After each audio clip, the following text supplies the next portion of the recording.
the Bible says Maskil of David. और ये दाऊद का एक भजन है. यदि आप इसका शीर्षक देखेंगे तो वहाँ लिखा है मशकील. दाऊद का भजन मशकील.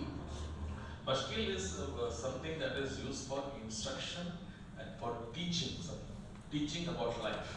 और मशकील का उपयोग कुछ सिखाने के लिए, कुछ निर्देश देने के लिए या फिर कुछ सिखाने के लिए होता है. These are words of wisdom of life. और ये जो वचन है वो ज्ञान के वचन है, जीवन का ज्ञान है. Yeah. So here God is speaking through David some words of wisdom to us this morning. और यहाँ पर परमेश्वर दाऊद के द्वारा कुछ ज्ञान की बातों को हम तक पहुँचा रहा है. So he is saying that blessed, he's talking about a lifestyle of a blessed person. और वो यहाँ पर एक धन्य व्यक्ति या फिर ऐसा एक जीवन जो धन्य है उसके बारे में बता रहा है. A person who has the most desirable and envious life. और एक ऐसा जीवन जो हर एक व्यक्ति चाहता है. Psalms 1 also talks about blessed is the man who does not walk in the counsel of the ungodly, nor sit in the seat of the scornful. Those kind of things. It talks about blessedness in many other different parts of the Bible. और हम भजन संहिता 1 में भी पढ़ते हैं धन्य व्यक्ति के बारे में, और इस प्रकार से कई भजनों में हम एक धन्य व्यक्ति के विषय में देखते हैं. So again here David is talking about a blessed man. और यहाँ पर दाऊद एक धन्य व्यक्ति के बारे में बता रहा है. So what does he say? A blessed person is the one whose sins are covered. और वो क्या कहता है कि धन्य है वो जिसका अपराध क्षमा किया गया है. So when we think about blessedness, it is very different. The concept of blessedness in the Bible is different from the concept that is in the world. और जो धन्य व्यक्ति की परिभाषा जो पवित्र बाइबल में है और संसार में जो है वो दोनों बहुत ही अलग है. Because in the Bible it doesn't talk about your money or your fame or your positions or nothing. It says that blessed is the man whose sins are covered. और बाइबल में धन्य होने का अर्थ पैसा कमाना, बहुत धन संपत्ति और या फिर शान शौकत इकट्ठा करने से नहीं है, लेकिन वचन सिखाता है कि धन्य है वो जिसका पाप ढांपा गया हो. So a person whose sin is covered, it means that that person knows that he is sinful.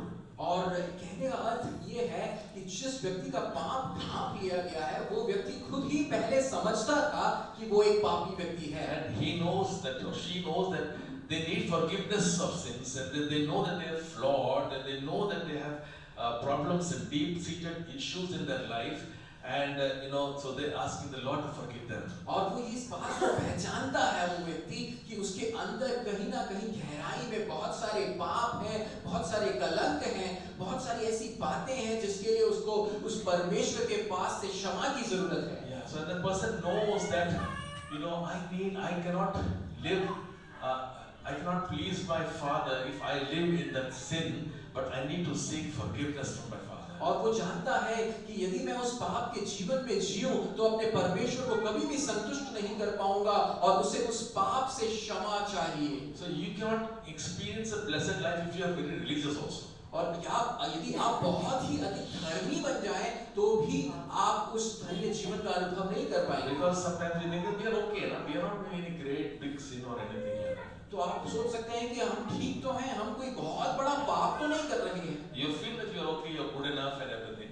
आप समझ सकते हैं कि हम तो ठीक ही हैं, हम अच्छे तो हैं. But actually we are not good enough. लेकिन सचमुच में हम ठीक नहीं. We have a lot of flaws inside of us. हमारे अंदर बहुत सारी कमियां हैं. We have a lot of sin inside of us. हमारे अंदर बहुत सारे पाप हैं. We need forgiveness of sins. और हमें पाप क्षमा की जरूरत है. So if you think too highly about yourself, you cannot experience the blessed life. यदि आप अपने बारे में बहुत ही उच्च विचार रखते हैं तो आप एक धन्य जीवन का अनुभव नहीं कर सकते. Also, if you think too low about yourself, you cannot walk in the blessed life. यदि आप अपने बारे में बहुत ही विचार बहुत ही नीचा भी रखते हैं तो भी आप एक धन्य जीवन नहीं जी सकते. No, God cannot forgive me. कि प्रभु तो अब मुझे क्षमा ही नहीं कर सकता. You don't, Pastor, you can't understand what a sinful man I am. सब आप समझ ही नहीं सकते कि मैं कितना बड़ा पापी व्यक्ति हूँ. You can't understand how much what all I have done in the past.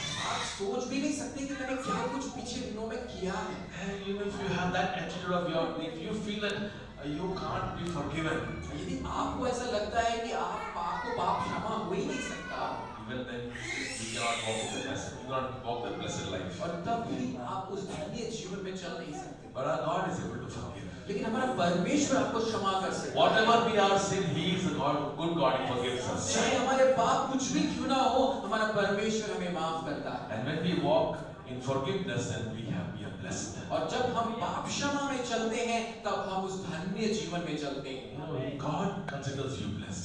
परमेश्वर आपको धन्य समझता है। People in the world may not see you as blessed. हो सकता है संसार के लोग आपको धन्य नहीं Your समझते। relatives may not see you as blessed. आपके जो रिश्तेदार हैं आपको धन्य नहीं Your friends समझते। may be way better than you, and then they see that you are not blessed. और आपके जो दोस्त हैं वो बहुत आपसे अच्छा कर रहे होंगे और आप तो धन्य नहीं समझते होंगे। But in the eyes of God, you are blessed. लेकिन परमेश्वर की दृष्टि में आप धन्य हैं।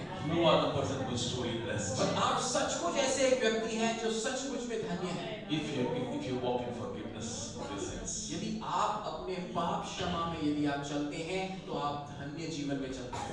So you know, the problem is that we live in a culture where people say, "Don't tell me what has to be done." और ये समस्या ये है कि हम एक ऐसे समाज में रहते हैं जहां लोग कहते हैं कि मुझे मत सिखाओ कि मुझे क्या करना है। As long as I don't hurt anybody and I'm working fine, I'm okay. और जब तक मैं किसी को चोट ना पहुंचाऊं, दुख ना पहुंचाऊं, तब तक ठीक है।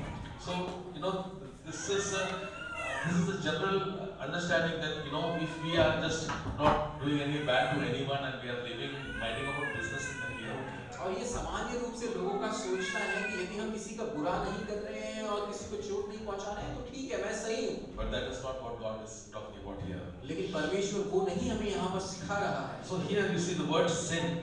और यहाँ पर पाप के बारे में जो शब्द लिखा है उसको देखें। Verse 5